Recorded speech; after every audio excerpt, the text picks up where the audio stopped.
I'm going to camp out this weekend to my local bushcraft group, and I thought I'd show you guys what I'm taking with me. It's not a basic loadout, but it's maybe intermediate. There's some things you can get after your basic Moore knife and your basic, steel axe and all that rubbish. You just want to upgrade to the next level. It's not hundreds and hundreds of pounds for pieces of kit. It's like my knife's £30, and I don't mind losing it, breaking it. So let's get into it, and I'll break down what I've got in my bag. First of all, the bag is one Tigris. Got it off Amazon. I think it's about 80 quid. It's quite good. It's got some restrictions to it. You can't get into the top unless you undo it completely, which is a bit annoying.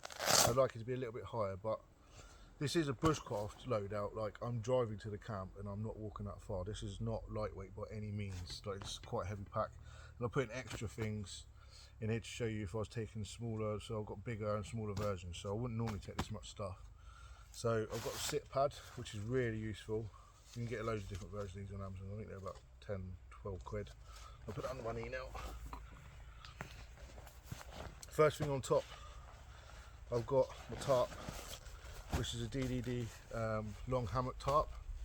Once I get all this stuff out, I'm going to do separate videos on my hammock setup, my fire kit, and etc, etc. So I'll link those videos in the bio. So this is my, what's it called? This is a 3.5 by 2.4 metre. That goes over my hammock. Also I've got my poncho in there as well. So that's the first thing I need to get on top. If it starts raining, I've got a shelter. And then after that also is my first aid kit. I'll show you for all these things once I've got them out of the bag. It's my carving kit.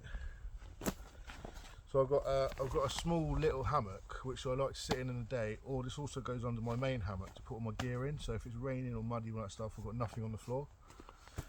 These are really cheap on Amazon. I think I bought this like 4 years ago for £13. It's brilliant. And then I just bought this from Aldi. I think you get 3 of these for a £5. Brilliant stuff. What we've got next? We've got the hammock next. This is the DD XL hammock.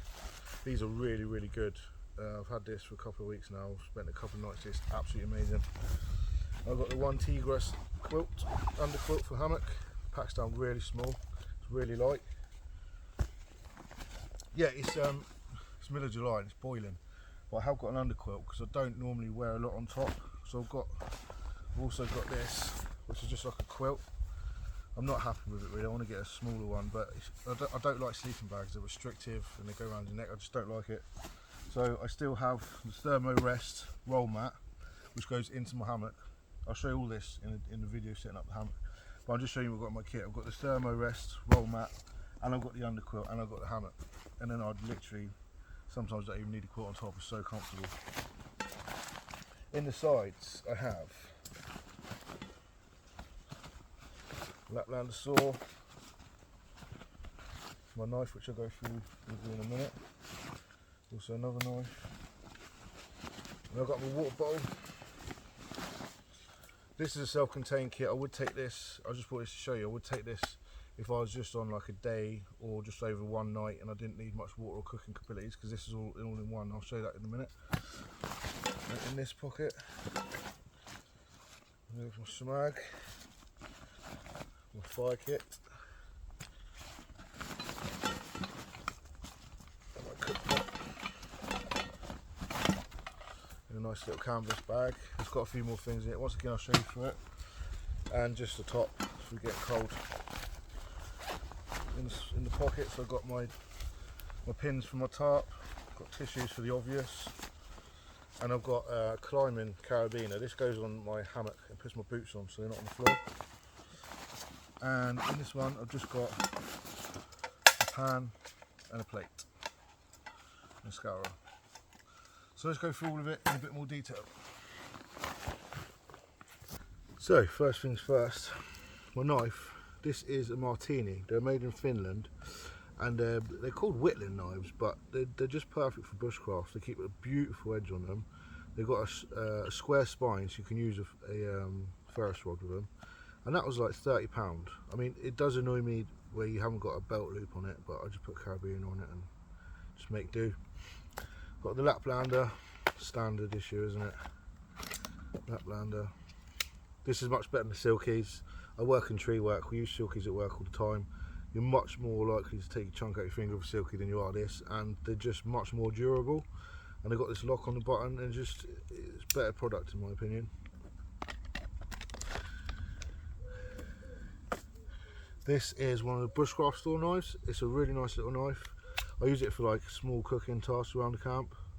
It's got a nice little ferrule on it as well. It's pretty cool. Now, this is the billy cam in its bag. In here I've got a few little bits. So I've got my cup, got a torch and a lighter, and this is what, I was a chef for 20 years, and this is what you call a cartouche. Just a bit of greaseproof paper, it's a fancy word for it really. But this, combined with a frying pan, put a little bit of oil underneath, a little bit of oil on top, that will cook anything, it will not burn, and when you're done with it, put it in the fire, and that, you literally just rinse it around, pack it, and you're gone. So they're really handy, those are. I always take them out with me. They burn, there's no nasty chemicals on them, it's just a bit of wax. Inflating my sponge. Also, I've got standard little spork spoon, nice little spoon that I carved myself. And these, I rate these a lot. If you're trying to light a fire, especially if you're tired, this compared to this is a world apart. I mean, it's nice, in my opinion, it's just like a little gimmick really. This is what you really want, you know. You get a good, it's really hot here in July, so I'm not going to do anything with fire at the minute, but you can get such a good spark with that really sharp spine and a big ferrous rod. I don't know why you do anything else. These are about 13 quid, they're not that expensive at all. And that all fits in this lovely little bag. I think I got this off, sorry where I got it, to be honest with you. eBay, I think that was about £14. None of this stuff is expensive. I've got expensive stuff at home, but sometimes I just don't like bringing it out because you never know what's going to happen to it. This stuff, use and abuse. That, I carved it, throw it away, make a new one, doesn't matter, does it? That was about £10. A cup in there, lid on there, that goes away.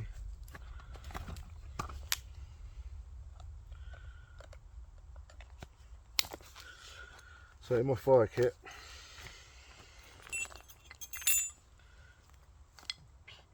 I've got a flint, well I've got steel, a flint. These are really cheap, and you can get the forged ones, but these actually work a lot easier. The forged ones, you never know what steel you're getting, and sometimes they don't work very well. Bit of fat wood, an old axe park, I don't know why it's still in there. This is King Alfred's cake. So that's nice and dry, I've dried it out. If you dry these out at home, when you pick them fresh, I suggest you put them in an egg carton because they give off a lot of black powder, which is their spores. And you'll catch that all in the egg, otherwise it will go all over your windowsill. So obviously when it's not hot, I'll do some fire demonstrations, and you can use this, which you can find anywhere. Especially in the summer, it'll be dry. Flint and steel, and you can blow that into a flame with a tinder bundle. Bit of fat wood there. Also got little bits of charred birch polypore. I'm doing a tin over the fire. That takes even quicker than the King Alfred's cake. It takes really quickly. It holds the spark really well. I highly recommend it. This is a few things in my fire kit. Little striker there. Then in my first aid kit, I've got batteries for my head torch, which I haven't got with me at the minute. I've got a little fold up toothbrush, toothpaste, got all the gear in there, bandages, everything you need in there. I don't bring a tourniquet out of me because, quite frankly, I'm not using a chainsaw, and if I was going out on my own, I think I would. But a group, there's always big first aid kits there, so I'll be alright. I highly recommend doing a forest first aid course or a 2-day outdoor course if you're going to be playing around with axes. That's the thing I didn't get out of my bag. That's my axe.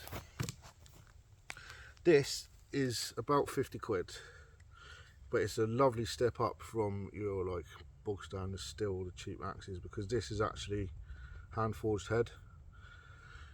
It's made by, I think it's made by the same people that make holes for it, but this is a Husqvarna. It's got a nice little leather sheath on it, 50 quid, you can't go wrong. You have to file the edge a little bit, put it on a stone, and then it's diamond. I've done carving with this, all sorts of stuff. It's brilliant. And then if you're not gonna take your cook pot, I would normally just take this water bottle on its own. That and that. But if you're not going to take that big cook pot, I've fashioned these out of loads of different things that I found on eBay and Amazon and stuff like that. So I've got this little pot I found, which is just the right size that goes in this. It's got its lid, and that fits beautifully on there. And then you can fit your bag around it as well for your water purification. So you filter your water through that, put it into there, boil it, drink it. You can also, even if you use a bit of cord and maybe like a little stick, say about that thick, you tie the rope around the stick, put it in that way, and then let it go level, and you'll hold the shoulders, and you can put that over and boil water if you really are in the shit. But I don't think any of us are going to be outdoors that long, are we? We're not surviving out there. We're literally just having a laugh. We're on fire. So that's that. Now my carving kit. I found this in a charity shop. It cost me £4, I think it was. But it's brilliant because it undoes. Then that hook, you hang it up at camp. You got your stuff in. I'll switch it around with carving and cooking stuff. A little salt in here. Shotgun cartridges. I'm going to put them on a walking stick at some point. A little bit of cord. And then in here, this is a Victorinox tomato knife. This is the chef bit coming out of me. But these, you never have to sharpen them, and that will go through anything. You could butcher a deer with that if you wanted. That's just an amazing little knife. Fork if I really need it. And these come from my chefing days as well, but now I use them to cook on the fire. You can flip steaks with that. You can do it. They look flimsy, don't they? But you can do anything with them. Stir your noodles, flip your steak, anything. They're really, really handy, believe it or not. And they just fit in there like that. They take up no room whatsoever. On the carving side, I will do a video that goes into more into depth with this. Got a whetstone. This doesn't. It's a bit bulky, but doesn't weigh anything. It's not wet. It's a whetstone. If it's not wet, it doesn't weigh anything. You've got P600 and P1200 wet and dry paper. Nice little crook knife from Mora. Nice little Mora carving knife. Some mineral oil. And this I found at car boot. It's beautiful. Little tiny little gentleman's saw, just for doing in stop cuts. It's really handy. And I've got a backup. I'll just land this around the fire if they need it, but it's a bit cheap. One thing I wouldn't go cheap on is hook knives, because you get what you pay for. I mean, that's only £30, but it's well worth it. So that's the carving kit. Like I say, this stuff here, and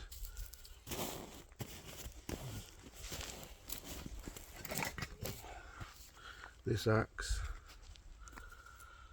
I made that in 20 minutes. I mean, I'm not the world's best carver, but I think it's okay, you know.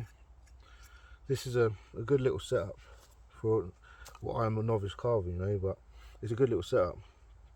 25, 30, all of this probably costs way under £100, which I think is okay.